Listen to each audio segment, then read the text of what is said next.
សូមជូនច្រកទ្វារព្រះនិព្វានអនុសតិកម្មដ្ឋានភាគទី21សូមសប្បុរសទាំងឡាយសិក្សានៅក្នុងពុទ្ធានុសតិជាបន្តទៀតចំពោះសេចក្តីនៃទិដ្ឋិវិសុទ្ធិគឺជាធម្មជាតិដែលមិនមានសេចក្តីសង្ស័យនៅក្នុងកាលទាំង3ជាអតីតជាអនាគតនិងជាបច្ចុប្បន្នចំពោះសេចក្តីនៃកង្ខាវិតរណវិសុទ្ធិគឺជាធម្មជាតិនៃការដឹងពិតឃើញពិត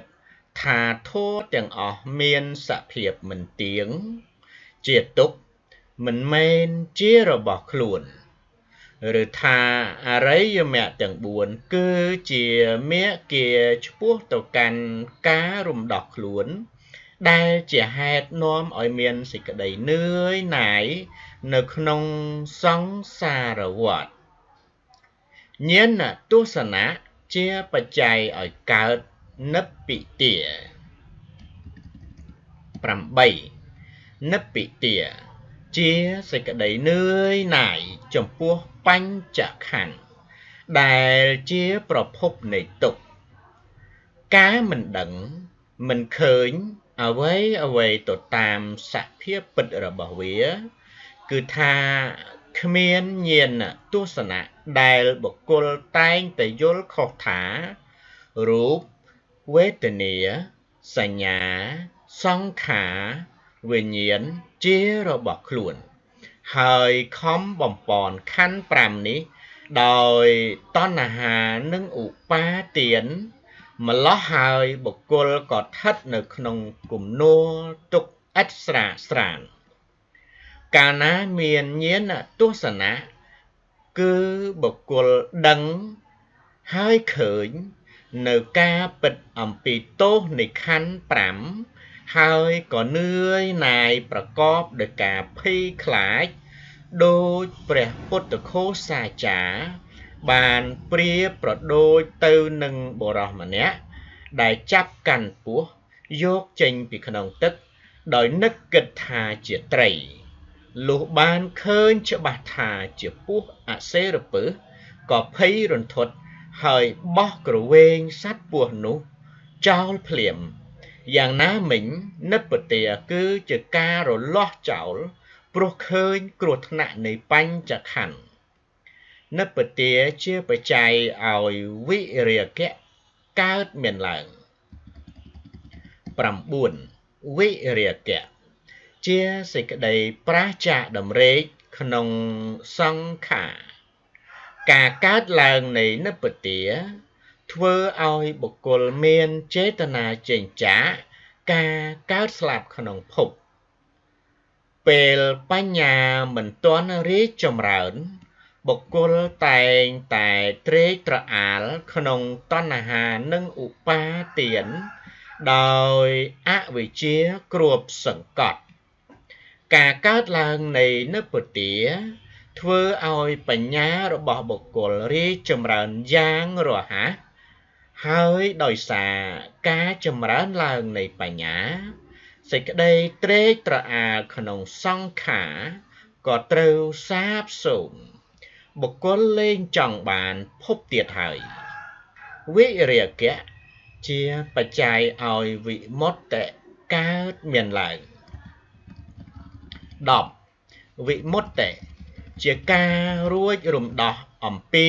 ភពគឺអំពីការកើតស្លាប់ការស្លាប់កើតអំពីអ្វីដដែលឥតឈប់ឈរនោះដែលហៅថាព្រះនិព្វានវិមុតតិបានដល់លោកុត្តរមគ្គ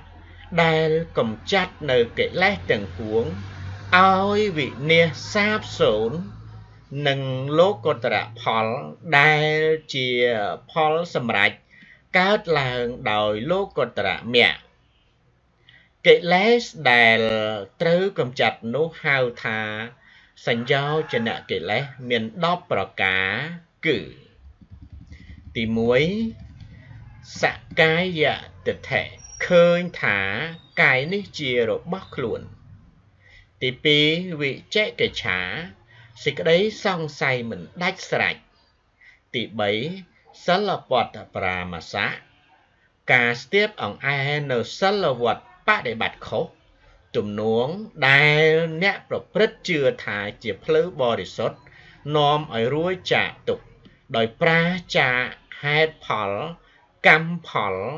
បាបបុណ្យគុណទោសទី4កាមរាគៈតម្រេកក្នុងកាមទាំងឡាយទី5បដិខៈសេចក្តីថ្នាំងថ្នាក់អអន់ចិត្តទី6រូបរាគៈ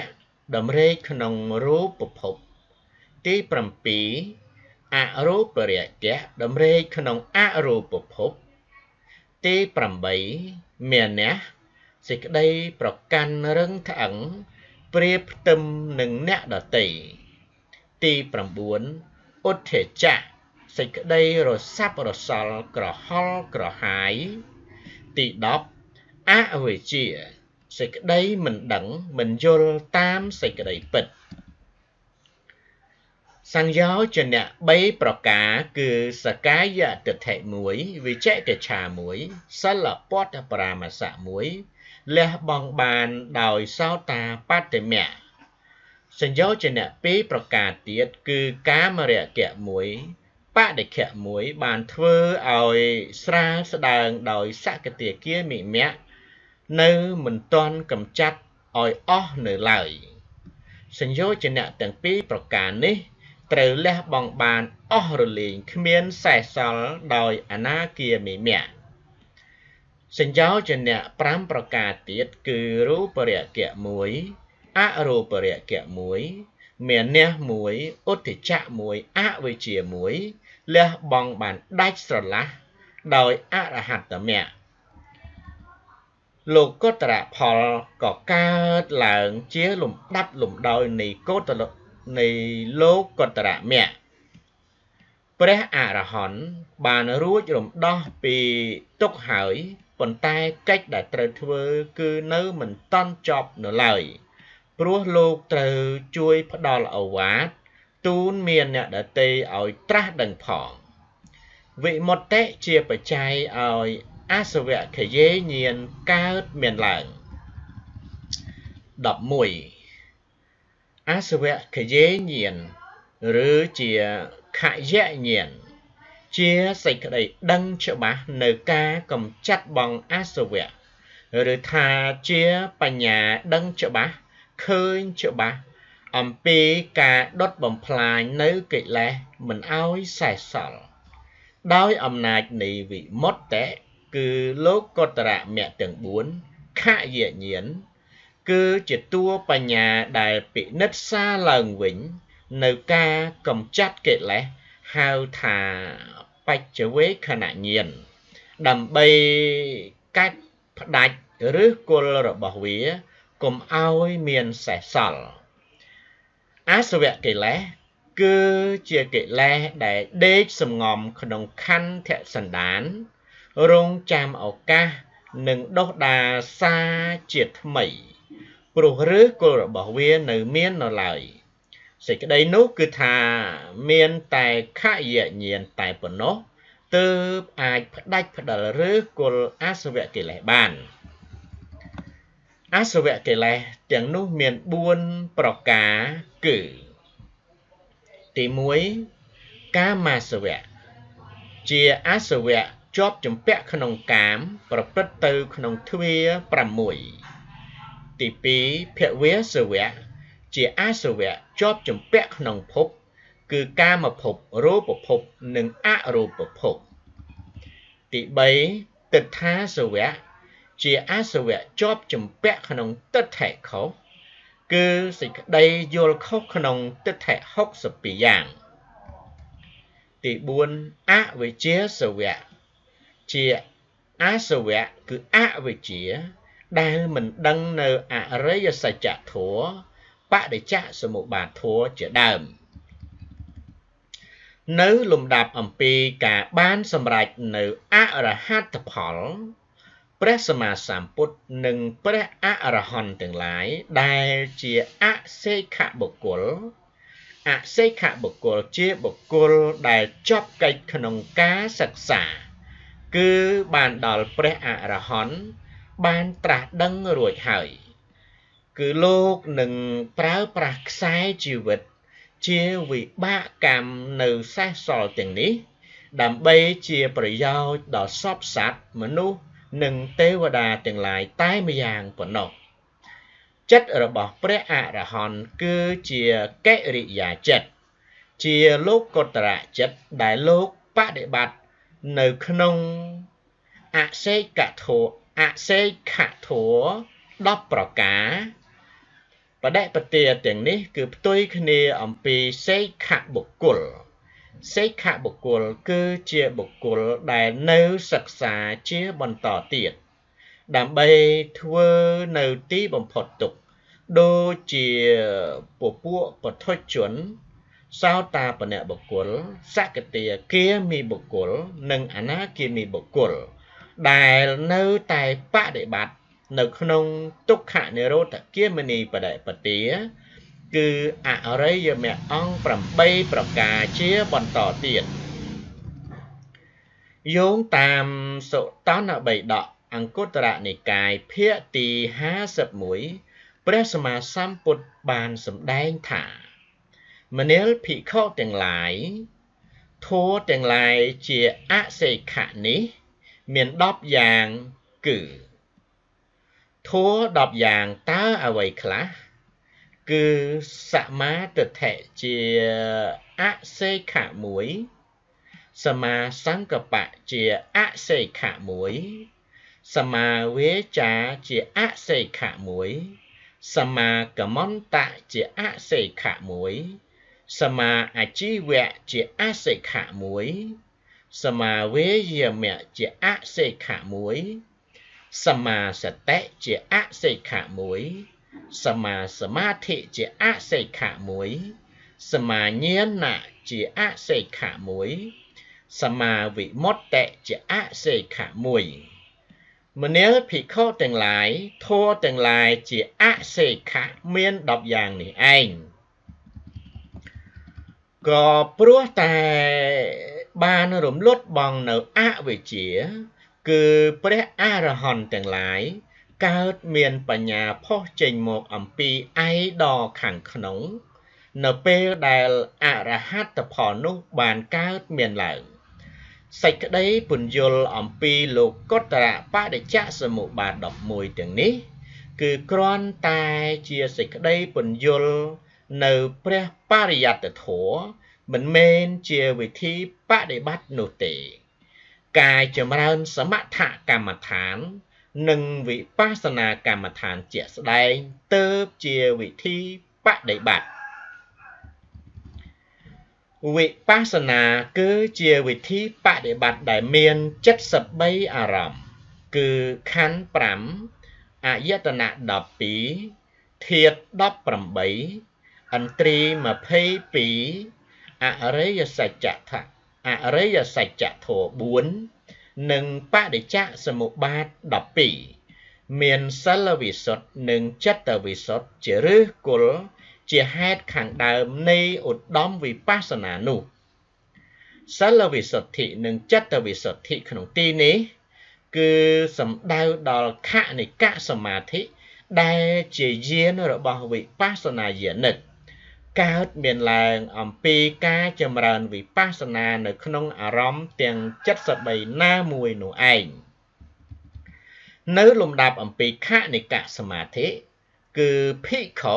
ត្រូវតែបន្តស្វែងរកនៅធម្មជាតិនិមិត្តដូចជាសាកសពសាអសពភ្លើងឆេះព្រៃថ្ងៃបណ្ដាលកូនដុំពពុះទឹកសម្ពុតជូតធូលីភ្លើងទៀនភ្លើងធូបជាដើមដើម្បីធ្វើបរិកម្មឬធ្វើភាវនាឬធ្វើយោនិសោមនសិការៈជាដដែលម្ដងហើយម្ដងទៀត រហូតដល់កើតមានចិត្តនិមិត្តនៅលំដាប់អំពីចិត្តនិមិត្តនោះគឺនឹងកើតមានបញ្ញាពិតផុសចេញមកអំពីឯដខាងក្នុងមកពិចារណាសច្ចធម៌រូបនាមបានឃើញច្បាស់តាមសេចក្តីពិតដែលនឹងនាំឲ្យកើតមានវិសុទ្ធិ5ឯទៀតគឺទិដ្ឋិវិសុទ្ធ1កង្ខាវិតរណវិសុទ្ធិ1មគ្គមគ្គញ្ញាណទស្សនវិសុទ្ធិ1បដិបទាញាណទស្សនវិសុទ្ធិ1និងញាណទស្សនវិសុទ្ធិ1តាមលំដាប់លំដោយគឺជាតួនៃវិបស្សនានោះឯងបដិបទាមួយទៀតគឺភិក្ខុក៏អាចនឹងចម្រើនសមថកម្មដ្ឋានទាំង40អារម្មណ៍ដូចជាអនុសតិ10អសុប10កសិន10ព្រហ្មវិហារធម៌4អរូប4ចតុធាតុវវដ្ឋានសញ្ញា1និងអាហារេបដិគោលសញ្ញា1ដើម្បីបានសម្រេចនៅសមាធិចិត្តឬអបបនាឈានចិត្តដែលជាសិលវិសុទ្ធិនិងចិត្តវិសុទ្ធិជាបាតគ្រឹះរបស់ឧត្តមវិបស្សនានោះបានដូចគ្នាដោយសារតែសមថកម្មដ្ឋានទាំង40អារម្មណ៍មានសិលវិសុទ្ធិនិងចិត្តវិសុទ្ធិជាបាតគ្រឹះគឺនឹងបន្តទៅចម្រើនឧត្តមវិបស្សនានៅលំដាប់ឈានជាលក្ខណូបនិឈានដែលនឹងនាំឲ្យកើតមានវិសុទ្ធិ5ឯទៀតគឺទិដ្ឋិវិសុទ្ធ1កង្ខាវិតរណវិសុទ្ធិ1មគ្គមគ្គញ្ញាណទស្សនវិសុទ្ធិ1បដិបទាញាណទស្សនវិសុទ្ធិ1និងញាណទស្សនវិសុទ្ធិ1រហូតបានសម្រេចមគ្គផលព្រះនិព្វានជាទីបំផុតបានដូចគ្នាព្រះសម្មាសម្ពុទ្ធព្រះអង្គគឺជាបុគ្គលភ្ញាក់រលឹកបុគ្គលត្រាស់ដឹងនៅចតុរារិយសច្ចៈហើយបានញ៉ាំងអ្នកដតីឲ្យបានត្រាស់ដឹងផងដោយសេចក្តីដែលបានបរិយាយរួចមកយ៉ាងដូចនេះហេតុនោះទើបព្រះដ៏មានព្រះភិក្ខអង្គនោះទ្រង់ព្រះនាមថាពុទ្ធោសូមញាតិញោមសាធុសប្បុរសទាំងឡាយមេត្តារង់ចាំស្ដាប់អនុសតិកម្មដ្ឋានភាគទី22ជាបន្តទៀតសូមអនុមោទនា